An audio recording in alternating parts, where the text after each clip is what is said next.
Hello students, welcome to the Vijay master class. Students, आज की class 11th के business study की है और ये चैप्टर फर्स्ट है। इस चैप्टर फर्स्ट का मैं ऑलरेडी 2 पार्ट्स अपलोड कर चुका हूं। आज ये मेरा थर्ड पार्ट है और चैप्टर का नाम है बिजनेस, ट्रेड एंड कॉमर्स। ठीक है स्टूडेंट्स, तो आइए अपनी आज की क्लास को, इस चैप्टर के पार्ट थर्ड को शुरू करते हैं। तो आज की क्लास में हमारा टॉपिक क्या है स्टूडेंट्स? Objective of business. किसी भी बिजनेस के 3 तरह के ऑब्जेक्टिव होते हैं। किसी भी टाइप का बिजनेस हो, कितने तरह के ऑब्जेक्टिव होंगे? 3 टाइप के। तो कौन कौन से ऑब्जेक्टिव है अपने पास? Economic objective and the social objective and the last one is other objective. ठीक है ना? इन 3 ऑब्जेक्टिव को हम पढ़ेंगे तो हमारा objective of business topic finish हो जाएगा। तो सबसे पहले इकोनॉमिक ऑब्जेक्टिव में हमारे पास 5 चीजें हैं। इन 5 चीजों को समझना है। इकोनॉमिक ऑब्जेक्टिव हमारा कंप्लीट है। इसमें सबसे पहले है मार्केट स्टैंडिंग। क्या है स्टूडेंट्स?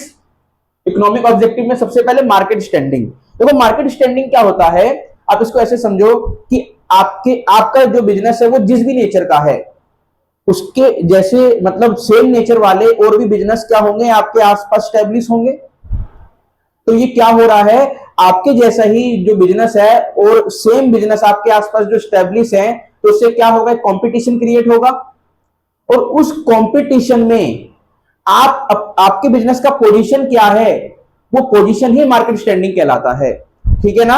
एक ही जैसे नेचर वाले बहुत सारे बिजनेस में से किसी एक बिजनेस का जो भी पोजीशन होता है, मतलब सभी बिजनेस का जो पोजीशन होता है उस कंपटीशन में, तो वो उस बिजनेस का मार्केट स्टैंडिंग बनता है। ठीक है स्टूडेंट्स, अगला क्या कह रहा है? इनोवेशन। देखो बिजनेस जो है वो इनोवेशन पे डिपेंड है।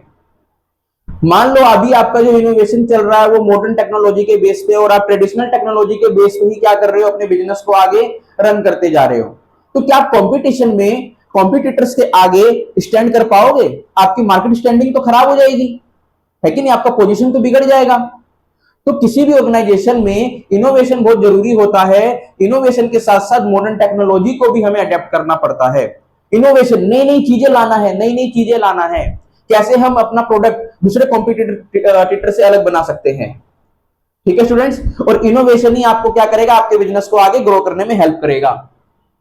थर्ड है मेरे पास प्रोडक्टिविटी। देखो प्रोडक्टिविटी जब हम यहाँ पे पढ़ रहे हैं इकोनॉमिक ऑब्जेक्टिव में, तो इसका मतलब है कि प्रोडक्टिविटी को मेजर करना। क्या? प्रोडक्टिविटी को मेजर करना। तो प्रोडक्टिविटी को मेजर कैसे किया जाएगा? एक रेशियो में इसको मेजर किया जाता है, और रेशियो आपको कंडक्ट करते हो आप इनपुट और आउटपुट से। आपने कितना इनपुट लगाया और प्रोडक्शन का आउटपुट कितना आया, यही क्या है? प्रोडक्टिविटी है। और इसी के बेस पे, इन्हीं के रेशियो के बेस पे इसको मेजर किया जाता है। यदि ये रेशियो के बेस पे प्रोडक्टिविटी आपकी अच्छी है तो आपका बिजनेस ग्रोथ अच्छा माना जाएगा। यदि आपका लो है, यानी आपका इनपुट और आउटपुट में कोई कॉम्बिनेशन ही नहीं बैठ रहा है, तब प्रोडक्टिविटी खराब हो जाएगी। ठीक है स्टूडेंट्स, तो वही मैंने लिखा हुआ है यहाँ पे, the productivity of a business is measured in term of ratio between the input and outputs. ठीक है, ऊपर के 2 मैंने पढ़ा नहीं है, मैं पढ़ देता हूं। मार्केट स्टैंडिंग क्या कह रहा है? It refer to the position of a business in context of its competitor. यही तो बताया था मैंने स्टूडेंट्स, है ना? Innovation, it is important as no business enterprise can flourish in a competitive world without innovation. Innovation तो जरूरी है, बिना इनोवेशन के कोई भी बिजनेस आप ग्रोथ कर ही नहीं सकते हो। फिर ट्रेडिशनल वे में वही जैसे सब कर रहे हैं, अगर आप भी वही कर रहे हो तो नॉर्मली एक आपका बिजनेस हो जाएगा, आप ज्यादा ग्रो नहीं कर पाओगे। आपको कुछ नया लाना पड़ेगा, नया डिजाइन लेके आना पड़ेगा। जैसे आपकी जूते की फैक्ट्री है, नया डिजाइन क्या लाना है? मार्केट में देखते हो ना, एक से एक नए डिजाइन आते रहते हैं। तो वो नए डिजाइन क्या है? That is the innovation. मेरे पास 4th पॉइंट है इकोनॉमिक ऑब्जेक्टिव में, फिजिकल एंड फाइनेंशियल रिसोर्सेज।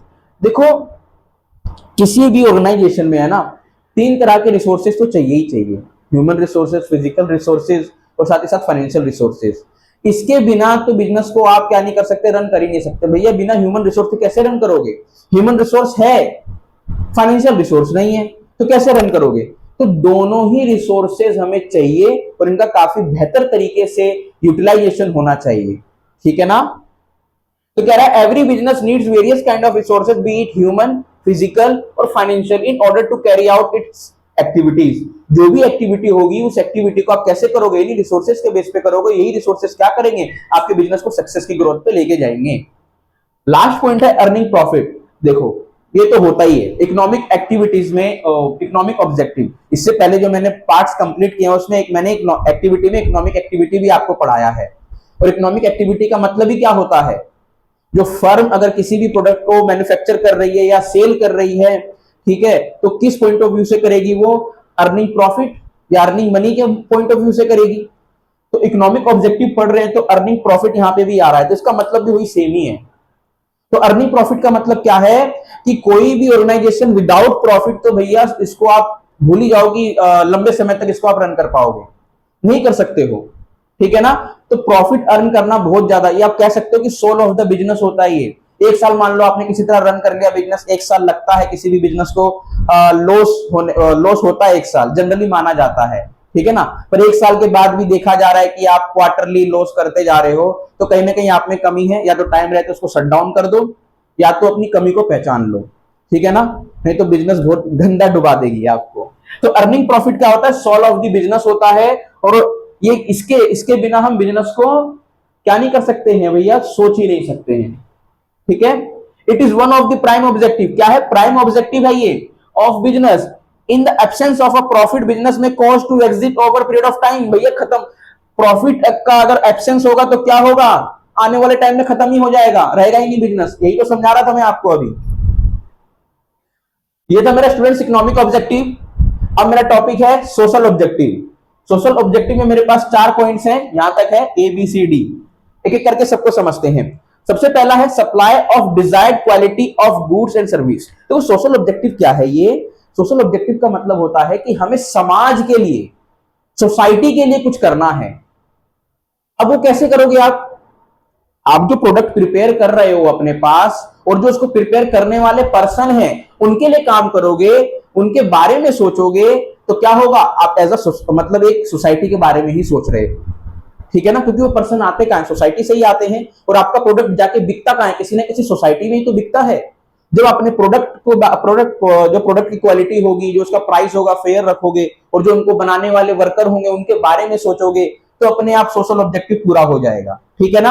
अब पहला पॉइंट यही है जो अभी मैंने आपको बताया, supply of desired quality of good and service. अब भैया जो मेरा प्रोडक्ट यूज करेंगे स्टूडेंट्स, जो मेरा प्रोडक्ट यूज करेंगे वो कौन करेंगे, पर्सन करेंगे कोई ना कोई, और बिलोंग होंगे सोसाइटी से। अब मुझे क्या करना है, फेयर प्राइस भी अपने प्रोडक्ट का रखना है, और साथ ही उस प्राइस के साथ प्रोडक्ट की क्वालिटी को कॉम्प्रोमाइज नहीं करना है, बेटर क्वालिटी भी देना है, तभी तो सोशल ऑब्जेक्टिव पूरा होगा, ये तो नहीं होगा। बेटर प्राइस के साथ गुड क्वालिटी, वही मैंने यहां राइट डाउन किया है। अब businessman must offer the product and service in accordance with the needs and wants of the prospective buyer and its fair price, ठीक है ना। नीड्स एंड वांट्स को पूरा करे ये आपके बायर्स के, ठीक है, आपके प्रोडक्ट की क्वालिटी, और साथ ही साथ बेटर प्राइस भी हो। अगला टॉपिक क्या है मेरा स्टूडेंट्स, इसमें जनरेटिंग एम्प्लॉयमेंट अपॉर्चुनिटी। देखो हमें टाइम टू टाइम क्या करते रहना पड़ता है, एम्प्लॉयमेंट को जनरेट करना पड़ता है। और यदि आप ऐसा कर रहे हो तो आप एक इकोनॉमिक प्रॉब्लम को सॉल्व कर रहे हो। कौन सी प्रॉब्लम, अनएम्प्लॉयमेंट की प्रॉब्लम। और ये अनएम्प्लॉयमेंट की प्रॉब्लम क्या है, एक पूरे देश की प्रॉब्लम है, उस देश में बहुत सारे सोसाइटीज है, उस सोसाइटी की प्रॉब्लम है। तो सोशल ऑब्जेक्टिव पूरा होगा कि नहीं होगा, बिल्कुल होगा, वही राइट डाउन मैंने यहां पे किया है। और अगर हम ऐसा करते हैं तो ऐसा करने से क्या होता है स्टूडेंट्स, एम्प्लॉयमेंट की जो अनएम्प्लॉयमेंट की जो प्रॉब्लम है, अगर इसको खत्म करते हैं, एम्प्लॉयमेंट की अपॉर्चुनिटी हम लेके आते हैं, ठीक है ना, तो इससे क्या होता है, पर्सन का स्टैंडर्ड ऑफ लिविंग भी बढ़ता है, ठीक है। पहले वो मान लो जो भी जॉब कर रहा था, मान लो उसकी जो सैलरी थी वो काफी कम थी, अब उसने अगर मान लो कहीं और जॉब ज्वाइन किया, न्यू जॉब ज्वाइन किया, ठीक है, और उसकी सैलरी बढ़ गई, तो क्या होगा, स्टैंडर्ड ऑफ लिविंग बढ़ेगा। पहले वो उसके खर्चे मान लो 5,000 थे, अब उसकी जो जहां जॉब लगी है सैलरी बड़ी होगी, अब 10,000 हो जाएगा, ठीक है ना। इससे स्टैंडर्ड ऑफ लिविंग भी बढ़ रहा है, किससे, एम्प्लॉयमेंट जनरेशन से।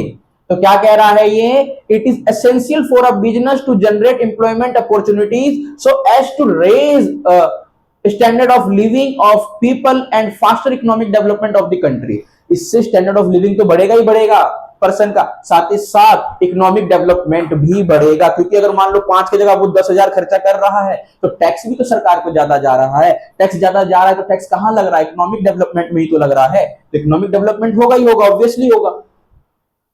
मेरे पास थर्ड पॉइंट है स्टूडेंट्स इसमें, community service activity.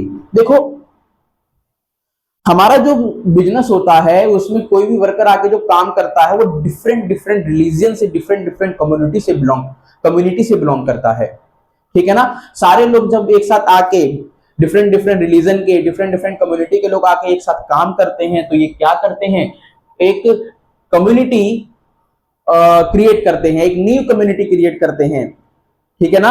New community आप ऐसा कह सकते हो कि सब लोग एक साथ मिलकर काम कर रहे हैं तो कंपनी का ऑब्जेक्टिव भी इससे काफी बेटर तरीके से क्या हो सकता है, फुलफिल हो सकता है, ठीक है ना। और इससे एक सोसाइटी को काफी ज्यादा इंपॉर्टेंस भी, मतलब फायदा भी पहुंचेगा। तो वही कह रहा है, अब business must be involve in different types of community service for the good of the society at large. ठीक है स्टूडेंट्स, मतलब जो हमारे प्रोडक्ट होते हैं, एक तो हमारे जो कंपनी में पर्सन आ रहे हैं, ठीक है ना, डिफरेंट डिफरेंट कम्युनिटी से बिलोंग कर रहे हैं, और जो हमारा प्रोडक्ट है वो भी यूज करने वाले कौन होंगे, डिफरेंट डिफरेंट कम्युनिटी वाले होंगे ना। मान लो आप क्लोजअप बना रहे हो, क्लोजअप जो टूथपेस्ट है उसको डिफरेंट डिफरेंट लोग यूज करते हैं भैया, उसको तो आपका मोमडन्स भी यूज करते हैं, हिंदू भी यूज करते हैं, क्रिश्चियंस भी करते हैं, जैन भी करते हैं, बौद्ध भी करते हैं। There are lots of the religion in India and they all are use different different products, ठीक है ना। तो कम्युनिटी तो है, और क्या है वो, लास्ट मेरा इसमें इकोनॉमिक वेलफेयर। देखो मैंने आपको बताया था जब ये टॉपिक शुरू किया था अभी, कि हम सोशल ऑब्जेक्टिव जब पढ़ रहे हैं तो इसे हमें जो वर्कर काम कर रहे हैं उनका ध्यान रखना है, और अपने गुड्स के अकॉर्डिंग, अपने गुड्स के बेस पे, उसी क्वालिटी के बेस पे हमें सोसाइटी का भी ध्यान रखना है। यदि हम ऐसा करते हैं तो हमारा सोशल ऑब्जेक्टिव पूरा हो जाता है। वही यहां पे क्या रहा है, इकोनॉमिक वेलफेयर। इकोनॉमिक वेलफेयर का मतलब क्या है, कैसे होगा इकोनॉमिक वेलफेयर। यदि जो आप मेरे पास काम करने वाले वर्कर हैं उनको गुड एनवायरनमेंट प्रोवाइड कर दूं, ठीक है ना, साथ ही अगर उनको मैं जो वेजेस है, जो सैलरी है वो उनका फेयर हो, ठीक है ना।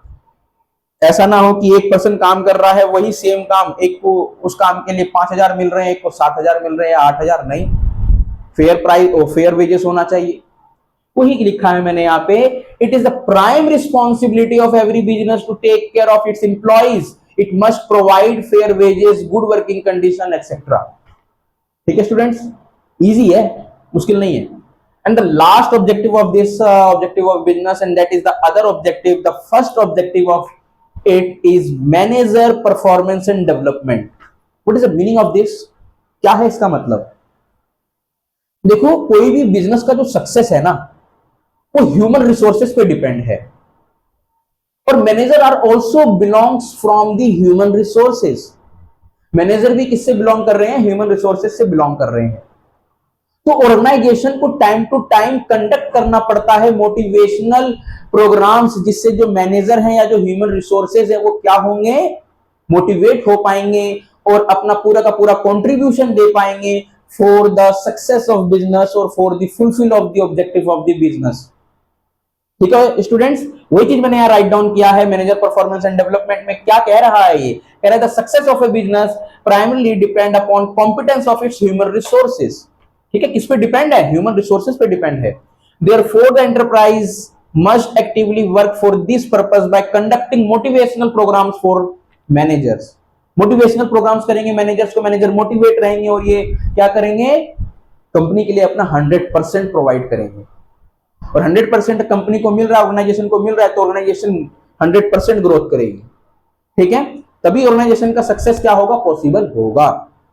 And the last objective of the last point, that is the worker performance and attitude. अगर मान लो मेरे पास 2 टाइप्स के वर्कर हैं, एक पॉजिटिव एटीट्यूड वाला, एक नेगेटिव एटीट्यूड वाला। उसको कितनी भी अच्छाइयां बता लो वो उसमें बुराई ढूंढ ही लेगा, और एक को कितनी भी बुराई बता लो वो उसमें अच्छाई ढूंढ ही लेगा। तो कौन से एटीट्यूड वाले आपके पर्सन आपके अकॉर्डिंग अच्छे होंगे आपके बिजनेस के लिए? Obviously positive attitude. उसके पास कितनी भी कमियां होंगी वो उसमें क्या करेगा, उस कमी में से अपने लिए अपॉर्चुनिटीज ढूंढेगा, क्योंकि उसका पॉजिटिव एटीट्यूड है। अगर वो ऐसा करेगा तो उसका कंट्रीब्यूशन ऑर्गेनाइजेशन में कैसा होगा, काफी बेटर होगा। और अगर ऐसा होता है तो बिजनेस का development and growth both are the most important. ठीक है ना, दोनों के दोनों फुलफिल हो जाएंगे within a period of time. क्या कह रहा है ये, कह रहा है the enterprise must ensure a positive attitude on the part of worker in order to enhance their contribution toward productivity and profitability. यदि पॉजिटिव एटीट्यूड वाला है तो क्या होगा, प्रोडक्टिविटी मेरी इंक्रीज करेगी, ठीक है ना। पॉजिटिव एटीट्यूड वाला कोई पर्सन है, उसका नेचर पॉजिटिव एटीट्यूड है, तो क्या होगा, ऑर्गेनाइजेशन को प्रॉफिट होगा, इसलिए प्रॉफिटेबल ऑर्गेनाइजेशन बन जाएगा। यही तो पॉइंट जो लास्ट में लिखा है, यही तो मैंने बोला था कि बिजनेस का growth and development both are fulfilled within a period of time, within a given of time. जो टाइम गिवन होगा उसी टाइम में वो फुलफिल कर जाएगा, ठीक है ना। बस नेचर कैसा होना चाहिए पर्सन का, पॉजिटिव एटीट्यूड। हो जाएगा सर, हो जाएगा, मैं कर लूंगा, बिल्कुल कर लूंगा, क्यों नहीं होगा, है ना, लाइक दैट। तो these all are the objective of the business and that's sheet for the part third। students screenshot ले लो आप सब इसका। अब मैं आपसे मिलता हूं नेक्स्ट पार्ट में, पार्ट 4 रिस्क ऑफ बिजनेस होगा वो, उसको भी हम समझेंगे। छोटा छोटा टॉपिक आप सबके लिए लेके आ रहा हूं और काफी डिटेल में लेके आ रहा हूं। वन शॉट लेक्चर तो है नहीं अभी कोई, क्योंकि हमारा एग्जाम नहीं आ रहा है, पर जब एग्जाम आएगा तब वन शॉट लेक्चर भी आएंगे, तब 1-1 घंटे 1.5 घंटे की क्लास हुआ करेगी वो, ठीक है। पर अभी छोटे छोटे लेक्चर है, 15 मिनट 20 मिनट, ठीक है। इसको देखो, फटाफट खत्म करो, नोट्स बनाओ, प्रिपेयर करो and time to time revision करते रहो उसको, ठीक है। और आपका एक ऐसा बेस तैयार हो जाएगा कि आप 11th क्लास में अच्छे मार्क्स के साथ पास ही नहीं होगे, अच्छे मार्क्स के साथ पास होगे, और 12th क्लास में फिर जी तोड़ मेहनत करना है हमें, ठीक है। अब मैं आपसे मिलता हूं स्टूडेंट्स नेक्स्ट लेक्चर में पार्ट 4 के साथ with the new topic that is the risk of management. इसी तरह मेरे वीडियो को लाइक शेयर सब्सक्राइब करते रहें और ज्यादा से ज्यादा इस वीडियो को ज्यादा स्टूडेंट्स तक पहुंचाएं, और कमेंट करके भी बताएंगे मेरा एफर्ट कैसा लग रहा है आप सबके लिए। तब तक के लिए स्टूडेंट्स, जय हिंद, जय भारत।